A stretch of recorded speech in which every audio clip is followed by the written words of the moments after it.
The Nightly Business Report. Good evening.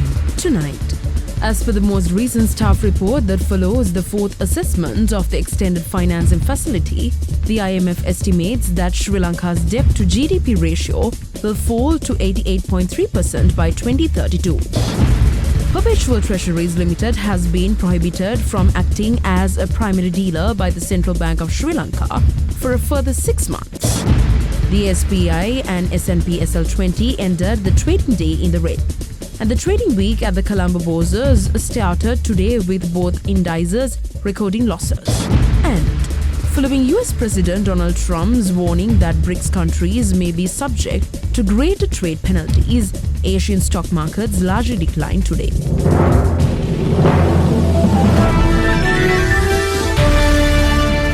Good evening and thank you for joining us.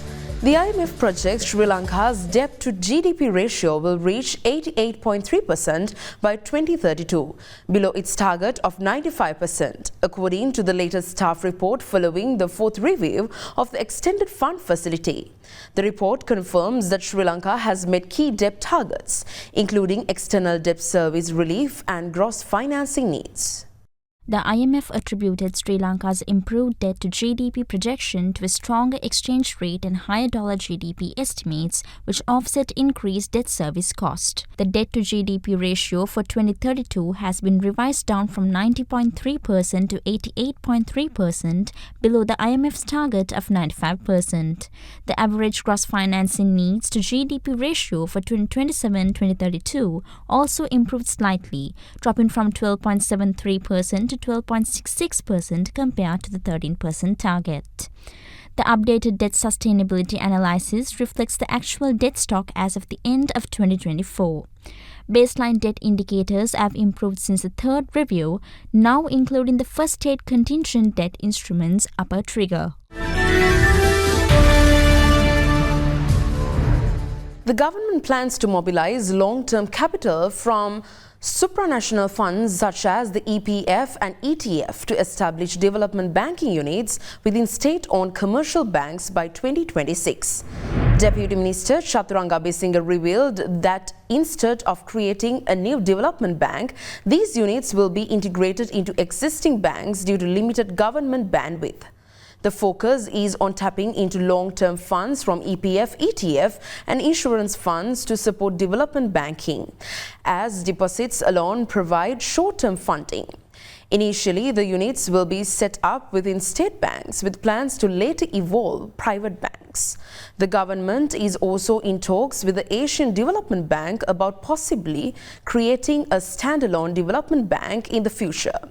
This initiative is expected to be part of the 2026 budget, aiming to boost financing for small and medium enterprises.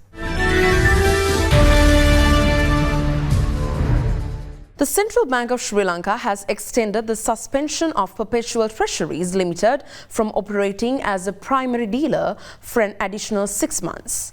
This decision aims to ensure regulatory compliance and maintain market stability. The Central Bank of Sri Lanka has extended the suspension of Perpetual Treasuries Limited as a primary dealer for 6 more months. This move allows CBSL to continue its ongoing investigations into PTL.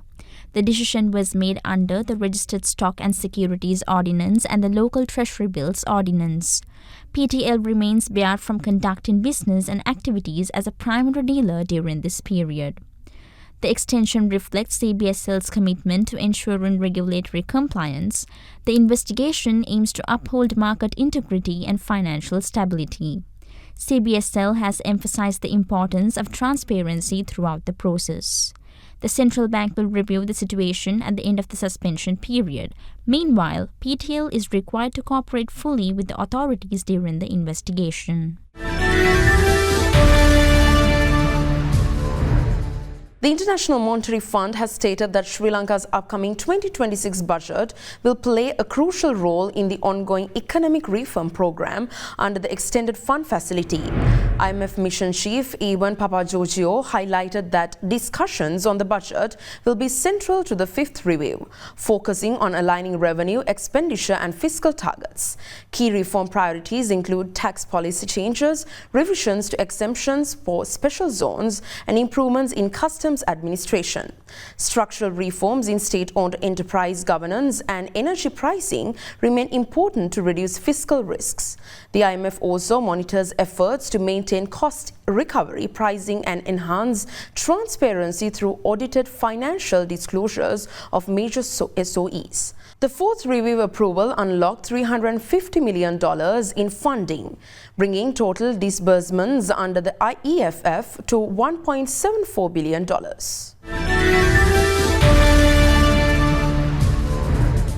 Let's take a short break now. This is the Nightly Business Report.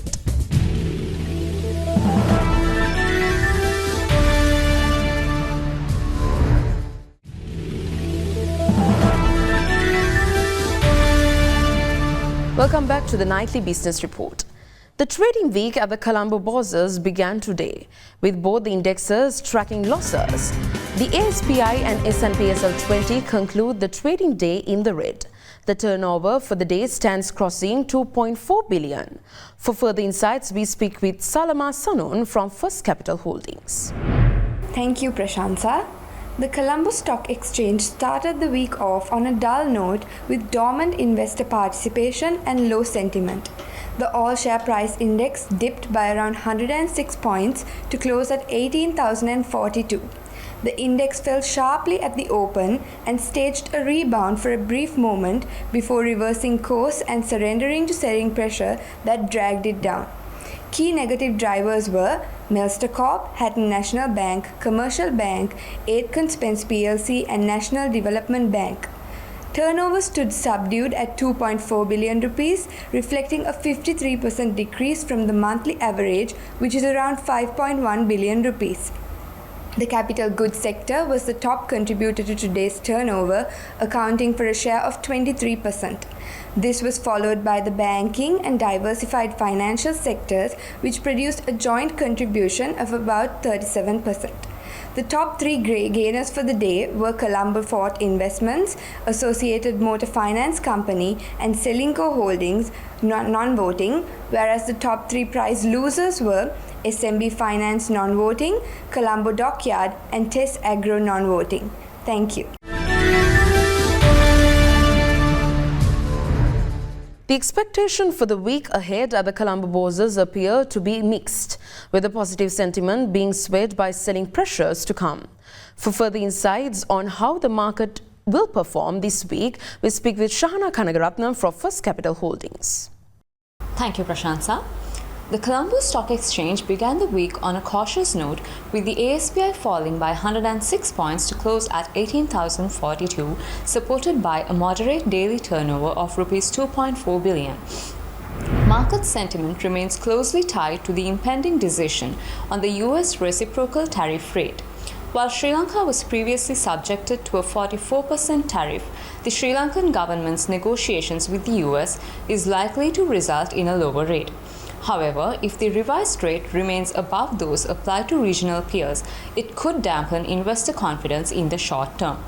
Conversely, a favorable adjustment, particularly if paired with positive macroeconomic developments, such as the approval of the fourth review of the IMF's extended fund facility, may boost investor sentiment. Despite the uncertainty, both retail and high net worth investors are expected to stay engaged, though trading volumes may remain subdued until the tariff decision is announced. Sector-wise, investor focus is likely to remain on diversified conglomerates, banking and diversified financials. Thank you.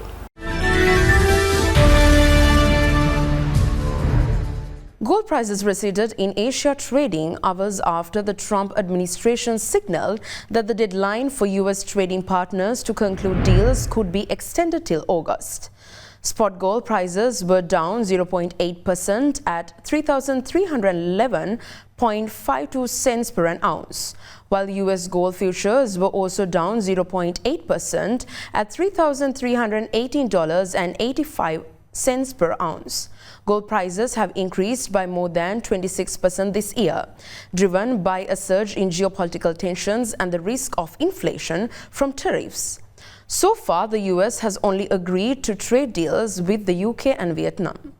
Last week's non-farm payrolls data came in stronger than expected, diminishing hopes of a rate cut by the Federal Reserve. Oil prices fell sharply in Asian trading after OPEC Plus agreed to an bigger than expected production increase next month, sparking oversupply worries. Brent oil futures expiring in September dropped 1.1% to $67.50 per barrel, while West Texas Intermediate crude futures slumped 2.1% to $65.59 per barrel. Both contracts jumped between 1% and 2% last week, after nursing double-digit losses in the final week of June. The Organization of Petroleum Exporting Countries and Allies, a group known as OPEC Plus, announced that it will increase oil output by 548,000 barrels per day in August. The move exceeded market expectations and pressured prices sharply lower. The Sri Lankan rupee has changed slightly against the US dollar today. According to the Central Bank of Sri Lanka, the buying rate of the US dollar has increased while the selling rate has decreased. The Sri Lankan rupee has appreciated against a basket of foreign currencies while it has depreciated against Gulf currencies. Let's take a closer look at how the Sri Lankan rupee is performing today against other major global currencies.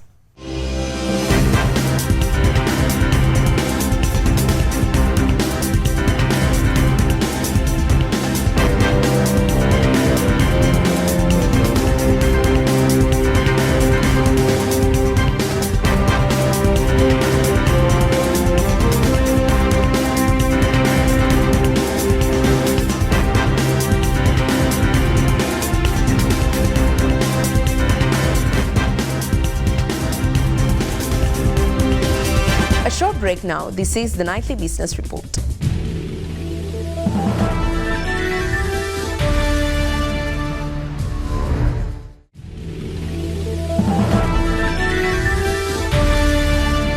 Welcome back. Tokyo Cement Group reported a Q4 turnover of 12,960 million rupees and a profit after tax of 664 million rupees for the quarter ending March 31st, slightly down from last year's 13,145 million rupees turnover and 722 million rupees profit. Tokyo Cement Group reported a 13% increase in sales volume for the fourth quarter, but profits declined due to widespread price reductions in a competitive market. For the full financial year, the group posted a turnover of Rs 50,096 million and a profit after tax of Rs 3,459 million, representing a 43% rise in PAT compared to the previous year. The profit growth was supported by cost-saving measures, currency appreciation, lower freight rates, and reduced finance cost. The cement industry saw demand grow from 3.96 million to 4.71 million metric tons year-on-year, partly due to latent demand and a low base effect. However, increased competition emerged from new local operators and relaxed import restrictions, challenging market share. Despite these pressures, the industry remains optimistic about demand recovery driven by new construction projects and infrastructure initiatives supported by international funding. Tokyo Cement cautions that global trade volatility and geopolitical tensions may pose risks to economic growth, but remains confident in capitalizing on future opportunities.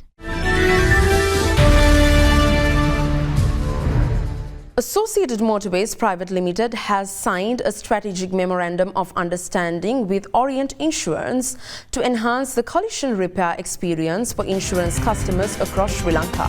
This partnership aims to provide policyholders with comprehensive after-sales services, including roadside assistance, body repairs, and access to manufacture Great expertise, AMW, already a leader in vehicle sales and after-sales for brands like Nissan and Suzuki, is expanding its technical capabilities and service reach to support over 200,000 vehicles nationwide. The company's upgraded body shop facilities now feature state-of-the-art equipment to ensure repairs meet manufacturer standards. With the recent easing of import restrictions, AMW is also poised to play a bigger role in the automotive industry. This collaboration reinforces both companies' commitment to delivering reliable customer-focused solutions and setting new industry benchmarks for collision repairs. Spa Ceylon and Shangri-La Colombo, in partnership with MasterCard, hosted an exclusive multi-sensory dining experience in Colombo, offering guests a luxurious, immersive journey through taste, scent, sound, sight and touch. Spa Ceylon and Shangri-La Colombo, in collaboration with MasterCard, hosted an exclusive multisensory immersive dining experience celebrating the launch of Spa Ceylon's sea weather and forest weather wellness ranges. The event combined world-class culinary artistry with immersive technology, offering a refined sensory journey from sea to forest. Guests were enveloped in an atmosphere of ambient lighting, lush decor and vivid audio-visual projections of Sri Lankan seascapes and rainforest. Spa Ceylon co-founder Charlene Balasurya led a guided sensory experience showcasing the aromas and textures of the new wellness ranges. Shangri-La Colombo's executive chef Patrick Butkerate curated a 5-course menu reflecting the event's ocean to forest theme. Each dish was thoughtfully crafted and elegantly presented with items from the Spa Ceylon Palaceware collection. The evening marked the grand finale of Wellness Month 2025, a month-long celebration of curated wellness experiences.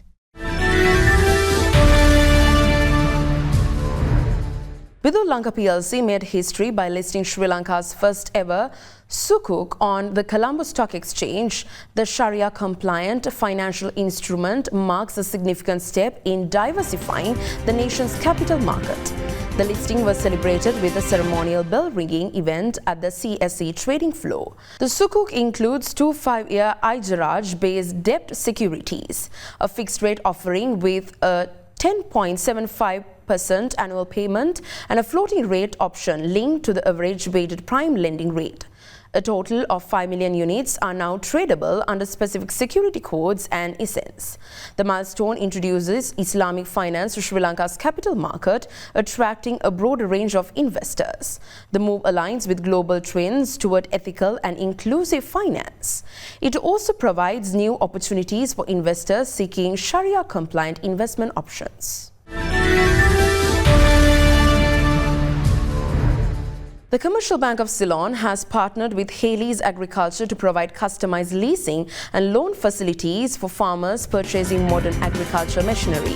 This initiative offers flexible repayment terms, preferential interest rates and speedy processing to help farmers access tractors, harvesters and other equipment.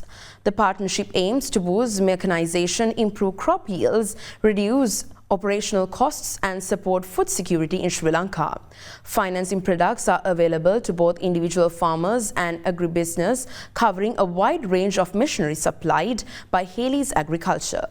Both companies recognize that limited credit access and low mechanization are major challenges for farmers, and this collaboration seeks to address these issues. The program also supports commercial bank sustainability and green financing strategies, promoting responsible resource use in agriculture. Let's take a short commercial break. Global business updates coming on the other side. This is the Nightly Business Report.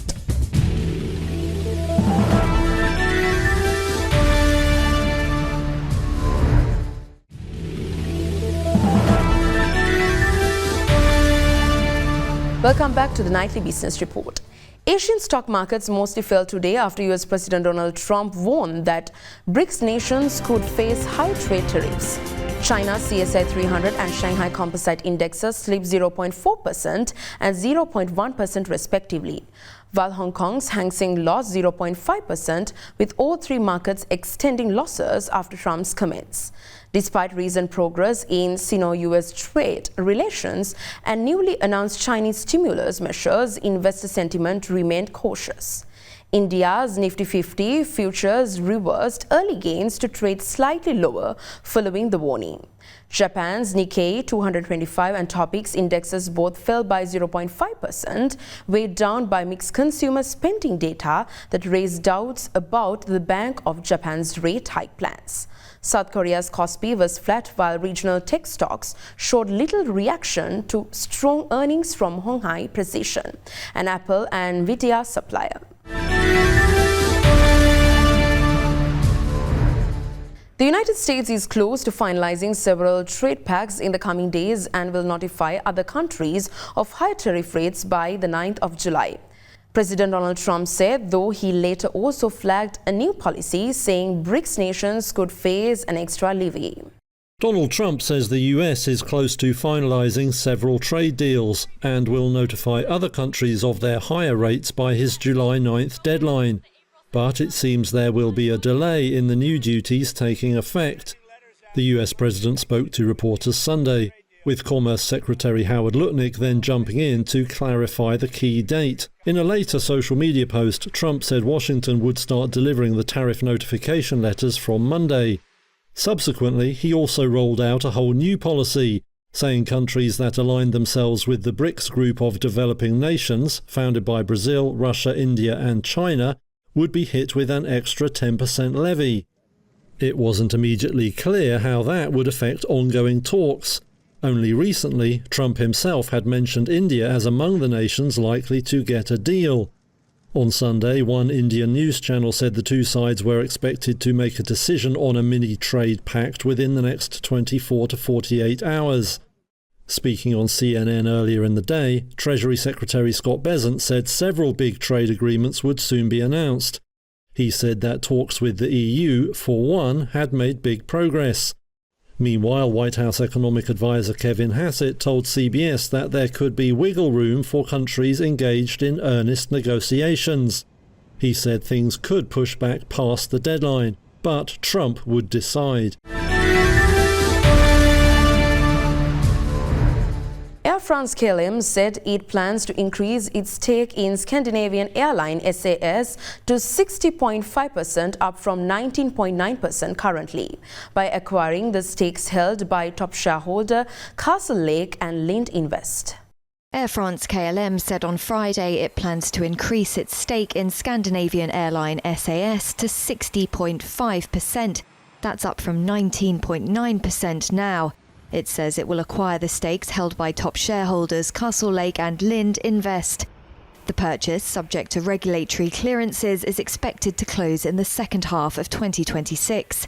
The Scandinavian airline welcomed the announcement, calling it a defining moment to strengthen SAS, that the company was looking to raise its stake in SAS as the carrier was meeting the necessary milestones. These include its integration into SkyTeam Airline Alliance, of which Air France-KLM is also a member.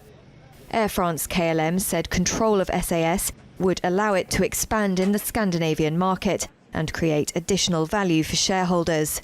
The stake sale comes amid pressure for more consolidation in Europe's fragmented air travel industry. Airline executives say they need to compete with US and Middle Eastern rivals.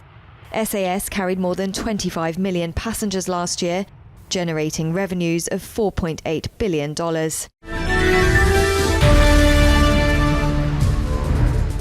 That wraps up today's nightly business report.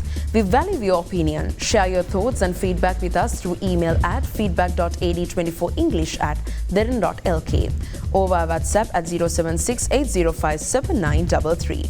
We will see you again tomorrow with the latest updates in the business globe. Until then, I'm Prashansa Gunawardana. Thank you for watching and have a good night.